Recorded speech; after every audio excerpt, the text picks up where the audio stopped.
Bank Walt, ಕತ್ತಲು ಆವರಿಸಿದ ಕೋಣೆ. ಒಬ್ಬ ಸಾಮಾನ್ಯ ಕ್ಯಾಶಿಯರ್, ಅವನ ಕೈಯಲ್ಲಿ ಕಂತೆ ಕಂತೆ ಹಣ. ಅವನಿಗೆ ಬೆವರು ಸುರಿಯುತ್ತಿದೆ, ಆದರೂ ಕೈ ನಡುಗುತ್ತಿಲ್ಲ. ಒಂದು ಸಣ್ಣ ತಪ್ಪು, ಸಿಕ್ಕಿಬಿದ್ದರೆ ನೇರ ಜೈಲು. ಅವನ ಜೀವನ, ಅವನ ಕುಟುಂಬ ಎಲ್ಲವೂ ಸರ್ವನಾಶ. ಆದರೆ ಅವನು ಆ ರಿಸ್ಕ್ ತೆಗೆದುಕೊಂಡ.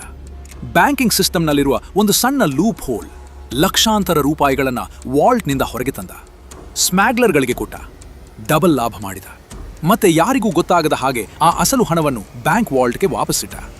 ಇದು ಕೇವಲ ಒಂದು ಸ್ಕ್ಯಾಮ್ ಅಲ್ಲ, ಇದು ಒಬ್ಬ ಮನುಷ್ಯನ ವಿಪರೀತ ಹಣದ ದಾಹ. ಆದರೆ ಈ ಕಥೆ ಇಲ್ಲಿ ಆರಂಭವಾಗಿಲ್ಲ. ಇದು ಶುರುವಾಗಿದ್ದು ಬಡತನದಿಂದ, ಅವಮಾನದಿಂದ, ತನ್ನ ಸ್ವಂತ ಮಗನಿಗೆ ಒಂದು ಎಕ್ಸ್ಟ್ರಾ ವಡಾಪಾವ್ ಕೊಡಿಸಲಾಗದ ಅಸಹಾಯಕತೆಯಿಂದ. ಭಾಸ್ಕರ್ ಕುಮಾರ್ ಒಬ್ಬ ಅತ್ಯಂತ ಸಾಮಾನ್ಯ hard working middle class bank cashier. ತಿಂಗಳಿಗೆ ಕೇವಲ 6,000 ರೂಪಾಯಿ ಸಂಬಳ, ಬೆಟ್ಟದಷ್ಟು ಸಾಲ, ಕುಟುಂಬದ ಜವಾಬ್ದಾರಿ. ಅವನಿಗೆ ಪ್ರಾಮಾಣಿಕತೆ ದೊಡ್ಡ ಆಸ್ತಿಯಾಗಿತ್ತು. ಆದರೆ ಅದೇ ಪ್ರಾಮಾಣಿಕತೆ ಅವನಿಗೆ ಕೊಟ್ಟಿದ್ದು ಕೇವಲ ಕಷ್ಟ ಮತ್ತು ರಿಜೆಕ್ಷನ್. ಯಾವಾಗ ಅವನಿಗೆ ಸಿಗಬೇಕಾಗಿದ್ದ ಪ್ರಮೋಷನ್ ಕೈ ತಪ್ಪಿತು, ಯಾವಾಗ ಅವನ ಈಗೋ ಹರ್ಟ್ ಆಯಿತು, ಅವನೊಳಗಿದ್ದ ಸರ್ವೈವಲ್ ಇನ್ಸ್ಟಿಂಕ್ಟ್ ಎಚ್ಚರವಾಯಿತು. ನಾನು ಕೆಟ್ಟವನಲ್ಲ, ನಾನು ಕೇವಲ ಶ್ರೀಮಂತನಾಗುತ್ತಿದ್ದೇನೆ ಅನ್ನೋ ಮೈಂಡ್ಸೆಟ್ ಶುರುವಾಯಿತು. ಹಾಗಾದರೆ ಆ ಕೋಟಿ ಹಣವನ್ನು ಅವನು ಮಾಡಿದ್ದು ಹೇಗೆ? ಅದು 1990ರ ದಶಕ. ಕಂಪ್ಯೂಟರ್ಗಳಿಲ್ಲದ ಕೇವಲ ಮ್ಯಾನ್ಯುವಲ್ ಲೆಜರ್ ಮೂಲಕ ಬ್ಯಾಂಕ್ಗಳು ನಡೆಯುತ್ತಿದ್ದ ಕಾಲ. ಭಾಸ್ಕರ್ ಇದೇ ವ್ಯವಸ್ಥೆಯನ್ನೇ ಶೋಷಣೆ ಮಾಡಿದ. ಮೊದಲು ಬ್ಯಾಂಕ್ ವಾಲ್ಟ್ನಿಂದ ಹಣ ಕದ್ದು ಕಸ್ಟಮ್ಸ್ ಅಧಿಕಾರಿಗಳಿಗೆ ಲಂಚ ಕೊಡಲು ಸ್ಮ್ಯಾಗ್ಲರ್ಗಳಿಗೆ ಫೈನಾನ್ಸ್ ಮಾಡಿದ. ಇದು ಕೇವಲ ಆರಂಭ. ಎಜಿಎಂ ಆಗಿ ಪ್ರಮೋಟ್ ಆದ ಮೇಲೆ ಅವನ ಆಟದ ರೇಂಜ್ ಬದಲಾಯಿತು. ಹರ್ಷ ಮೆಹ್ರಾ ಎಂಬ ಸ್ಟಾಕ್ ಮಾರ್ಕೆಟ್ ಬ್ರೋಕರ್ ಜೊತೆ ಕೈ ಜೋಡಿಸಿದ. ಅಲ್ಲಿ ಅವನು ಬಳಸಿದ ಅಸ್ತ್ರ ಫೇಕ್ ಬ್ಯಾಂಕ್ ರಿಸೀಟ್ಸ್, ನಕಲಿ ಬ್ಯಾಂಕ್ ರಸೀದಿಗಳು.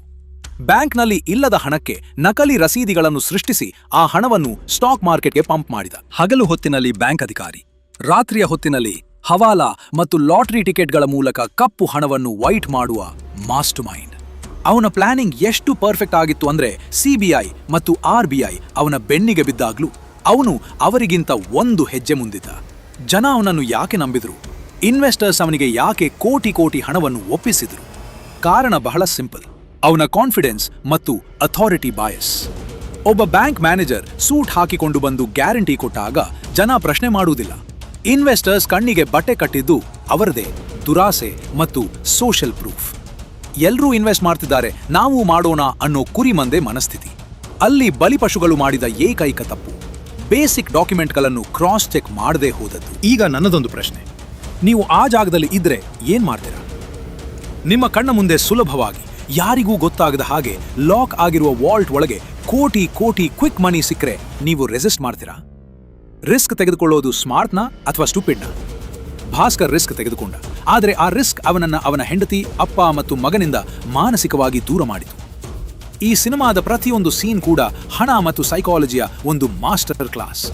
ಇಲ್ಲಿರುವ 3 ಪ್ರಬಲ ಪಾಠಗಳನ್ನು ನಾವು ಕಲಿಯಲೇಬೇಕು. ಪಾಠ 1, ಲೆವರೇಜ್ ವರ್ಸಸ್ ಗ್ರೀಡ್. ಲೆವರೇಜ್ ಮತ್ತು ದುರಾಸೆ. ಭಾಸ್ಕರ್ ಬ್ಯಾಂಕ್ ಹಣವನ್ನು ತೆಗೆದು ಸ್ಮ್ಯಾಗ್ಲರ್ಗಳಿಗೆ ಕೊಟ್ಟು ಲಾಭ ಮಾಡಿದ್ದು ಲೆವರೇಜ್, OPM, ಅದರ್ ಪೀಪಲ್ಸ್ ಮನಿ.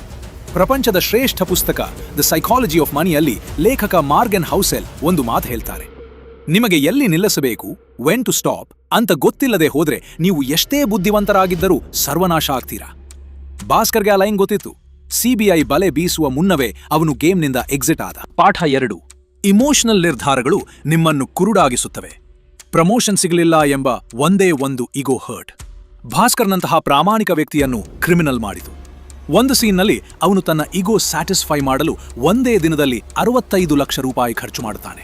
ಫೈನಾನ್ಸ್ನಲ್ಲಿ ಅಥವಾ ಬಿಸ್ನೆಸ್ನಲ್ಲಿ ನೀವು ನಿಮ್ಮ ಇಮೋಷನ್ಸ್ ಮತ್ತು ಇಗೋವನ್ನು ಆಚೆ ಇಡಬೇಕು, ಇಲ್ಲವಾದರೆ ಆಸ್ತಿ ಕರಗಳು ಹೆಚ್ಚು ಸಮಯ ಬೇಕಿಲ್ಲ. ಪಾಠ 3, ರಿಸ್ಕ್ ಮ್ಯಾನೇಜ್ಮೆಂಟ್ ಮತ್ತು ಎಕ್ಸಿಟ್ ಸ್ಟ್ರಾಟಜಿ.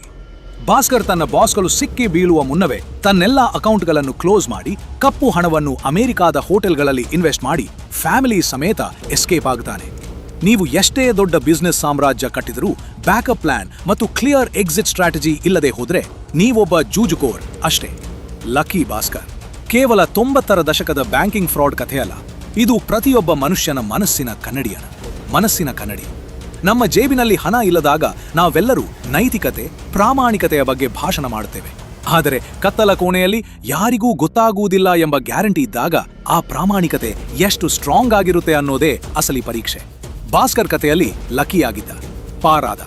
ಆದರೆ ರಿಯಲ್ ಲೈಫ್ನಲ್ಲಿ ಫೇಕ್ ರಿಸೀಟ್ಸ್ ಮತ್ತು ಸಿಸ್ಟಮ್ ಜೊತೆಗಿನ ಆಟಗಳು ನಿಮ್ಮನ್ನು ಜೈಲಿಗೆ ಸೇರಿಸುತ್ತವೆಯೇ ಹೊರತು ಅಮೆರಿಕಾಗಲ್ಲ.